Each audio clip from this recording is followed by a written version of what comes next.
1, 2, 3. Hula, kenalin, gue Andini. Gue mau ceritain pengalaman horor gue dan mantan, yang awalnya waktu itu mau cari tempat kursus, dan dilanjut silaturahmi ke rumah saudaranya mantan gue, di daerah Purwakarta. Perjalanan yang cuma jalan-jalan iseng, malah berubah jadi pengalaman mistis, yang sampai sekarang masih bikin gue merinding setiap kali keinget. Jadi, kejadian di hari kedua habis lebaran tahun 2024, bareng mantan gue, Ian.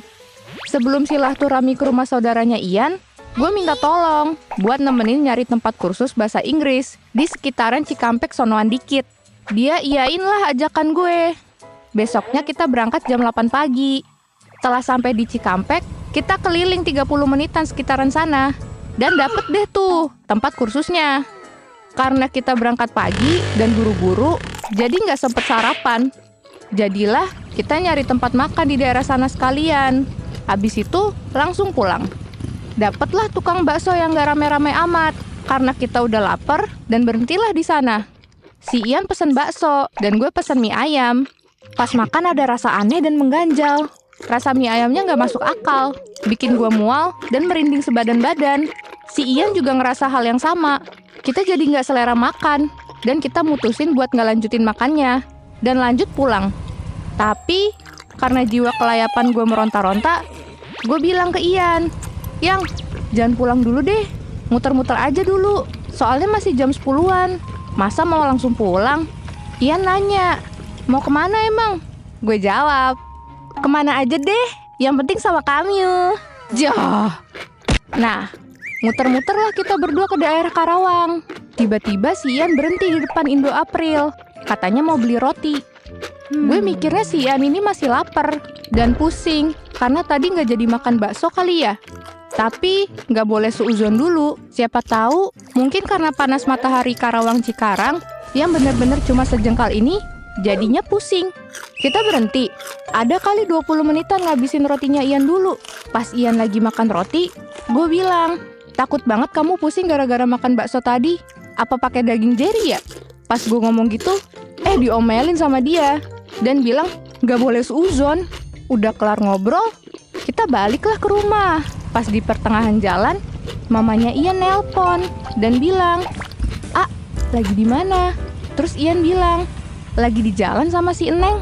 "Kenapa, Mah?" Mamanya nyaut lagi, "Ini, Mama mau ke rumahnya Ua di Purwakarta. Kamu kesana ya, sekalian ajakin si Eneng." Pas itu kan teleponnya di loudspeaker. Ian nanya ke gue, "Kamu mau ikut?" Gue ngangguk deh tuh. Maklum, jiwa Dora Explorer gue meronta-ronta kalau udah di luar.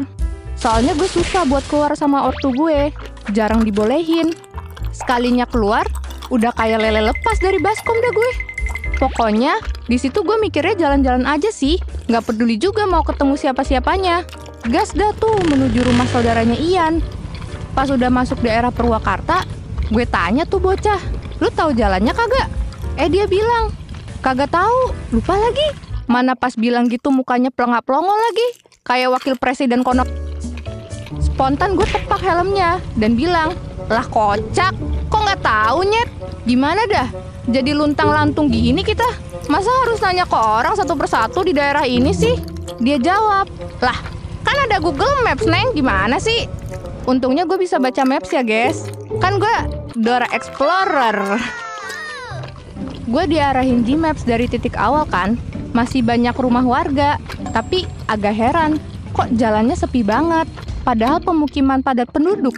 Lanjut deh tuh perjalanan, udah 10 menit jalan, tiba-tiba hujan deres. Neduh lah kita berdua di kios kosong, ada bapak-bapak juga neduh. Kita berdua neduh, ada kali sejam di sana. Hujan pun mulai reda, di jam 3 sore. Itu pun masih gerimis yang lumayan gede. Ian nanya, mau pulang atau mau lanjut aja ke rumah uakku?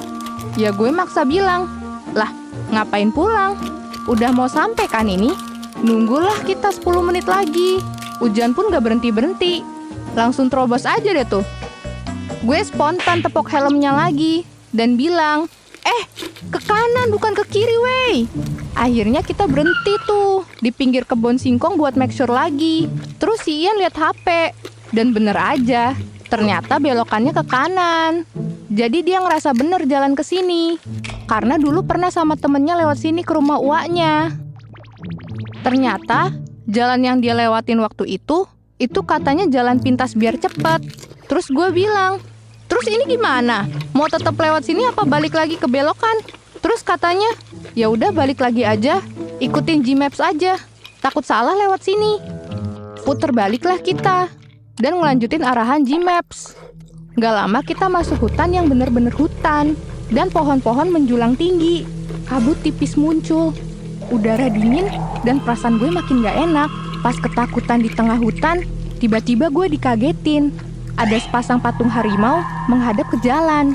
Bayangin, jalanan licin karena gerimis, pohon gede, kabut tebel, sampai lumayan susah buat lihat jalan. Jantung masih kempot-kempot. Tiba-tiba gue ngedenger suara gamelan dari kejauhan. Suara yang anehnya makin lama makin jelas. Padahal jelas-jelas itu di tengah hutan.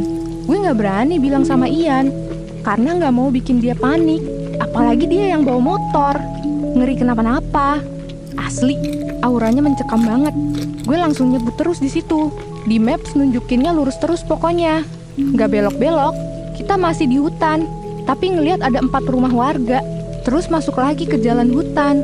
Setelah jalan lumayan lama, jalanan tiba-tiba bercabang. Dan kita berasa ada yang ngarahin buat belok kanan lagi. Gak lama, kita ngelewatin tanjakan. Dan anehnya, jalanan aspal berubah jadi jalanan bebatuan sungai yang gede-gede. Si Ian berhentiin motor dan nanya, ini beneran lewat sini? Coba lihat lagi mapsnya. Kayak ada yang aneh.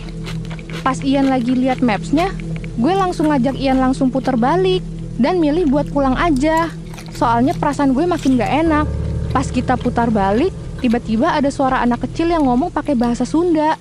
Yang artinya, udah dikasih tahu nggak ada jalan ke sana, malah maksa nanjak terus. Padahal jelas-jelas itu hutan lebat, nggak ada siapa-siapa yang lewat, apalagi anak kecil. Kita langsung tancap gas. Gue nangis karena ngerasa jalan ini nggak habis-habis. Dan gue sambil baca doa. Ian fokus bawa motor. Setelah hampir setengah jam ngebut, kita ketemu pertigaan tadi. Di situ perasaan kita lega banget. Dan mulai ngurangin kecepatan. Ngeri kepleset, karena jalanannya basah kan. Tapi horornya belum berhenti di situ pemirsa. Pas kita lagi turun jalan, tiba-tiba rem kita terlalu pakem. Sedangkan itu rem kudu dipakai. Tapi kalau terlalu full tarikannya, bisa-bisa kita berdua tergelincir. Mau nggak mau, kita harus melipir biar nggak ada tabrakan tunggal dan nggak ada yang nolongin. Bisa-bisa nyawa kita taruhannya. Pas lagi kejadian menegangkan itu, tepat di kuping gue ada suara ketawa kuntilanak nyaring banget. Gue tanyalah si Ian, karena takutnya ini cuma halusinasi gue doang karena ketakutan. Dan gongnya, dia nggak denger itu. Dan dia nenangin gue dengan bilang, kalau itu rem kita yang berdecit pas ngerem di turunan itu. Tapi gue yakin itu bukan suara rem. Dan ini tepat di kuping gue. Dia bilang, nggak usah dipikirin. Lah, bagaimana gue nggak pikirin? Gue apa-apa aja gampang kepikiran. Dan dia nyuruh gue istighfar. Sampai rumah, malamnya gue demam tinggi. Baru kepikiran kalau gue lagi haid hari pertama waktu itu. Dan kata orang tua, kalau lagi haid, auranya lebih rentan dihampiri makhluk halus. Dan bener aja, gue ternyata ketempelan cuy. Sejak kejadian itu, gue agak trauma kalau harus keluar rumah pas hujan. Apalagi lewat jalan sepi. Dan pengalaman ini ngasih banyak pelajaran buat gue. Kalau jangan pernah maksa lewat jalan asing. Apalagi kalau udah ada firasat nggak enak. Terus juga kita harus dengerin insting. Kadang perasaan aneh itu bukan cuma sugesti. Intinya, jangan pernah ngeremehin feeling lu. Dan jangan dipaksa ya. Karena kadang bahaya bukan cuma datang dari jalanan rusak atau orang jahat aja. Tapi juga dari sesuatu yang nggak kelihatan. Sampai di sini akhir cerita gue. Sampai jumpa di video GPC selanjutnya ya. Bye!